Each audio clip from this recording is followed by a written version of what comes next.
The Orlando Magic are building something big, but unfortunately, it will not come to fruition this season as they lost to the Boston Celtics in 5 games in the first round of the Eastern Conference playoffs. 89-120 was the score of Game 5. Unfortunately, it was more of the same. I don't know if we learned anything new about this team. They played about 90 games this season. We saw what we saw from this squad, but this should still be a positive video, and I promise, guys, it will be a positive video. I feel like I've been pessimistic for parts of this series, just talking about the weaknesses. We're also going to be getting into the strengths of this team, and when we really talk about the 2024-25 Orlando Magic. So, as you guys know, this is Magic Digest. I'm your host, Patrick Previty. We are back home right now. You can thank jury duty for that, but ignore it if you can. We're going to be talking about this game. Let's take a look at the box score. Look, this is the Celtics. This is what they do. They are the defending champions, and if you are going to lose to any team in the first round, you might as well make it dumb. Jason Tatum ended this series on a heater after going out with that wrist injury in Game 2. He ended this series with 36, 37, and 35. This Boston Celtics team did not make a three-point shot in the first half, yet they were still in this basketball game. Unfortunately, the Magic really kind of brought the Celtics and their shooting back down to earth. Not this unbelievable shooting team. Now, they ended this game 54% from three, but for the series, they were able to bring them down, but they just weren't able to rise to the occasion when it was needed. If we take a look at what the Orlando Magic shot, it was putrid. 8 of 38, 21% from three. Now, that's kind of what you're going to get. You're usually not going to get the 38 shots, but if you're going to go down, you might as well go down swinging if you are the Orlando Magic. I wouldn't have it any other way. Now, let's get into this game. Okay, the role players showed up in the first quarter. If you watched this game, you saw KCP had 8 points at the end of the first, or sometime in the first half, and Franz Wagner had 17 points, Paolo with 11, but you had some production off of the bench. It was really good. They kept this team in when it was necessary, and Jamahl Mosley played with different lineups. There was a lineup out there that I took note of with Gary Harris, Cole Anthony, Anthony Black, Jonathan Isaac, and Franz Wagner. A lot of people were saying on Twitter and stuff like that maybe they were in for too long, but when Paolo got his rest at the end of the first quarter, that unit kind of held it together. Now, this team didn't finish strong in the first and second quarters, but they were still kind of able to hold things down while Paolo was getting his rest, and I felt like there was some serious success whenever it came to that lineup being out there on the floor.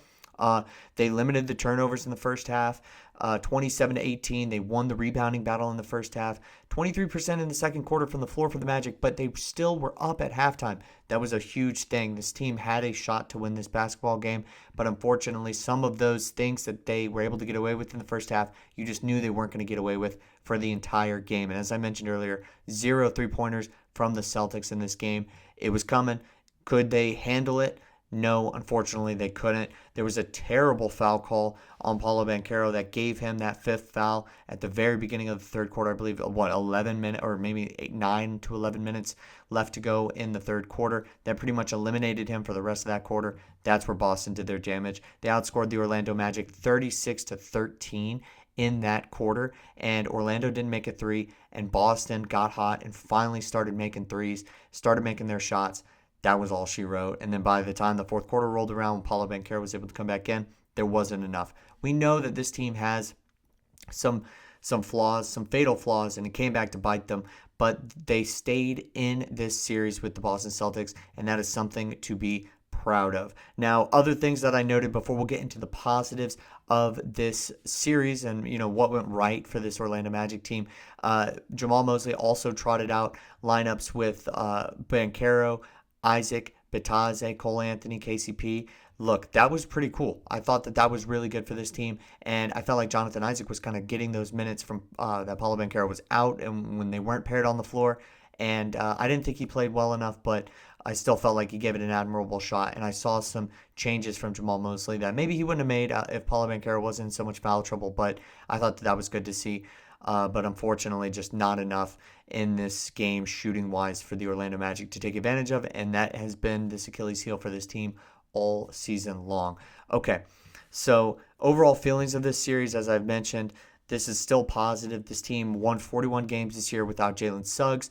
for a good chunk of that season, and without Mo Wagner for the second half of the year. Paolo Banchero and Franz Wagner dealt with the same oblique injury, very unusual. And just overall, this team just wasn't healthy until the end of the year, right? When, even if you're missing Jalen Suggs and Franz Wagner. So this team should be very proud. I set this series as a predictor, or my own prediction would be 5 to 6 games. And I felt like this team competed in every single game. And when they clearly just didn't have enough talent, that's when it ended up showing. That's when the defending champions took it and were able to kind of run with it and have a good game, or were able to close out the games. And I think for the Orlando Magic, you just have to notice that they're clearly building something.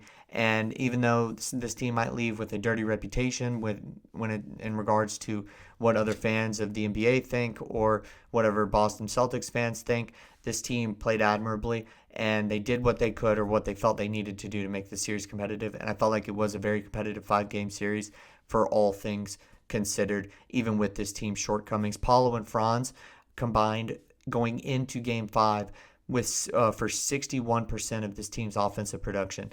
That is just under, and it pretty much matches at 62%, Elgin Baylor and Jerry West in the 1962 finals.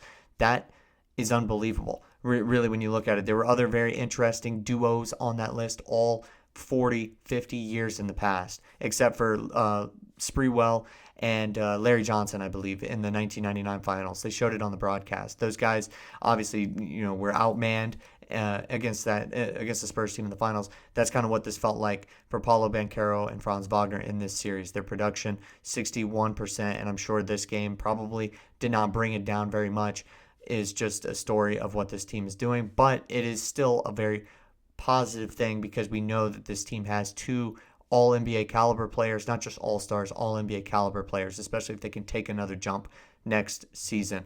Now, I'm not going to get too much into the expectations for next year, but what I do expect is that this team goes through a bit of a change as far as who's going to be in this rotation, who's going to be on the bench, who's going to be helping these 2 guys out. Obviously, we know we're going to be welcoming in Jalen Suggs and Mo Wagner back into the fold, back into the rotation. That brings your top 4 scorers, I think, solidified for this next season. I don't think they're gonna trade Jalen Suggs, but if you have to make a move and you have to get a player, he would have to be involved in that trade just from a cap perspective. But I think those 4 guys will be coming back. They should be coming back. I would love to see what they can do in a healthy season. And then I think it's time to see, can Wendell Carter Jr. be moved? He had 12 and 10 in this game, and I felt like he played some pretty good defense on Al Horford. And when he needed to, he matched up with KP.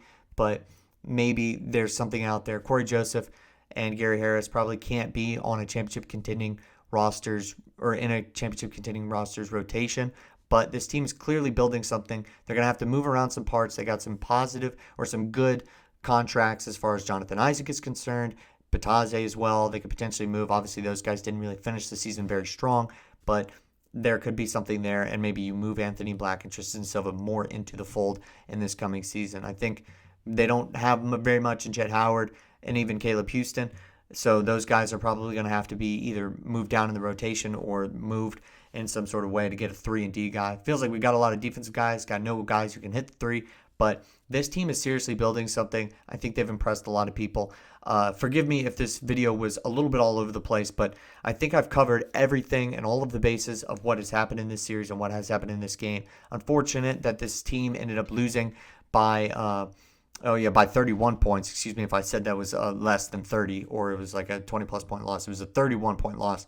This team hung in there. They fought. They just simply did not have enough. I think they would have competed and potentially beaten a lot of other teams in this in the playoffs, especially in the Eastern Conference, but they drew the Boston Celtics based off of how this year went. But let me know what you guys think in the comments section down below of this series and where this team is headed. I think it's positive, but as I was harping on in the middle of the season, when you're a year ahead, I don't believe that you then move to a year on schedule. I think then you're a year behind and you have to continue to stay aggressive. I think they're going to be very aggressive coming up. If they're not, it'll potentially bite them later on, as we maybe saw this season. But I think everybody's safe. No cleaning house, no nothing like that. We shouldn't have set these expectations any higher than this team was going to lose in 5 or 6, so should be good. But let me know what you guys think in the comment section down below of this series, where the team is headed. And as always, I'll see you guys next time with more Orlando Magic basketball content.